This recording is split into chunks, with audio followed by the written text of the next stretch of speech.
欢迎来到星星频道，请点击订阅并关注，获取最新资讯。王星越和白鹿4次搭档终成眷属，这次真的被磕到了。说个有意思的事，如果把这段王星越白鹿4搭终于 HE 的故事拆开来看，它之所以让人真的磕到了，其实不只是因为结局甜，而是因为它完成了一次非常罕见的情感累积闭环。先说这对组合本身，王星越和白鹿的4次合作，从时间线来看，本身就带着一种陪伴式成长的意味。17岁到23岁，几乎横跨了演员从青涩到成熟的关键阶段，而观众的情绪也是在这4次合作中一点点被养出来的。前3次 BE 其实非常关键，无论是类似周生如故那种命运碾压式悲剧，还是宁安如梦里爱而不得的错位关系，本质上都在做一件事，反复强化他们不可能在一起。直到第4次唐宫奇案之轻雾风鸣，这对 CP 终于修成正果。但你可能想不到，萧怀瑾能陪李佩仪走到最后，最大的原因居然是他命够长。没错，不是他有多深情，不是他有多厉害，而是他活得够久，久到足以成为他生命里那个唯一剩下来的人。先说说李佩仪这个人，在大唐那个皇权至上的时代，他是真正的异类。内业局势未尝，满朝文武见了他都绕道走，不是因为他官多大，而是这人太轴了。轴到什么程度？有人设局下毒陷害他，他反手就把毒药吞了，当场栽赃回去。主打一个你想玩，我陪你玩，但规则得按我的来。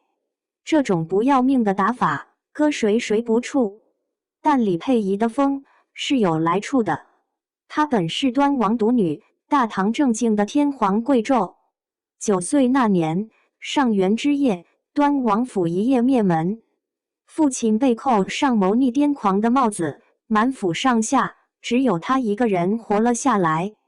而那晚的记忆彻底从他脑子里消失了，也就是说，他连仇人是谁都不确定，只能凭着卷宗上那几句语焉不详的记载，用15年时间去拼凑真相。15年间，他自请入内业局，学武，学查案，学一切能让他接近真相的本事。他不是想当什么女英雄，他只是想给自己死去的一家老小讨个说法。所以，他不怕死。准确地说，如果没这件事撑着，他可能根本就不想活。这种角色，白鹿演起来简直得心应手。有人说，在李佩仪身上看到了南陈王的骨气，看到了崔11的决绝，也看到了招摇的风劲，他自己都承认，确实像。但李佩仪比他们都狠，因为他什么都不在乎了。他凭什么能留下来？再说萧怀瑾，这个人是太史局的天才，过目不忘，懂幻术，会占卜，前途无量。但他这辈子最不理智的决定，就是认定了李佩仪。他们的渊源要追溯到15年前那个上元之夜，灭门惨案发生时，是萧怀瑾捂住了小佩仪的嘴，没让她发出声音，才保住她的命。后来他又捂住她的眼睛，不让她看到那些惨状。但那一夜的冲击太大了，李佩仪彻底失忆，被接进宫中抚养。而萧怀瑾就这么默默守了她15年。15年里，他看着李佩仪从一个失去记忆的小女孩，长成满朝文武都怕的女杀神，看着她把自己活成一把刀，只为刺穿15年前的真相。他知道他在查什么，也知道真相有多危险。他曾经也想过隐瞒，想过让他远离这一切，因为他比谁都清楚，真相揭开的那天，他会受到怎样的伤害。但最后，他还是选择站在他身边，不是因为他能拦住他，他拦不住，而是因为他发现拦不住，那就陪着。家族决裂也好，前途尽毁也罢，无所谓。如果他注定要飞蚁扑火，那他就跟着一起烧。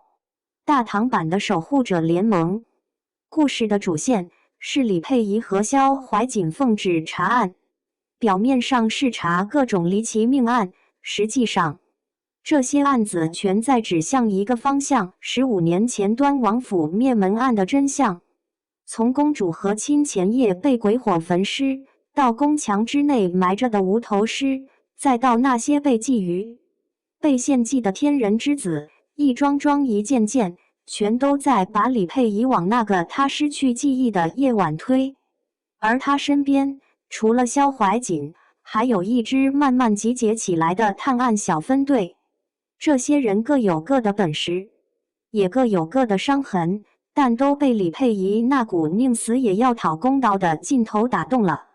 这大概就是李佩仪的魅力，她明明自己活得最苦，却总能让身边的人相信，这世上还有值得拼命去守护的东西。活得够久才是硬道理。文章开头说萧怀瑾靠活得久才配得上李佩仪，这话不是调侃，是实话。因为李佩仪的人生就是不断失去的过程，父母、亲人、记忆，他在意的一切，都在不断离他而去。他以为自己的结局就是查清真相，然后陪家人一起死，所以做什么事都带着一股大不了赔命的狠劲。可萧怀瑾不一样，他不仅活过了他的每一次不想活了，还活成了他生命里为数不多的甜。当所有人都短暂出现又匆匆离去，只有萧怀瑾一直在。所以说，不是萧怀瑾命硬，而是他够长情，长情到把自己活成了李佩仪最后的牵绊。白鹿和王星越这对组合，从周生如故到宁安如梦，再到这部，观众等了太久。前3次全是悲剧，这次终于给了一个并肩走到最后的结局，也算是圆了 CP 粉的梦。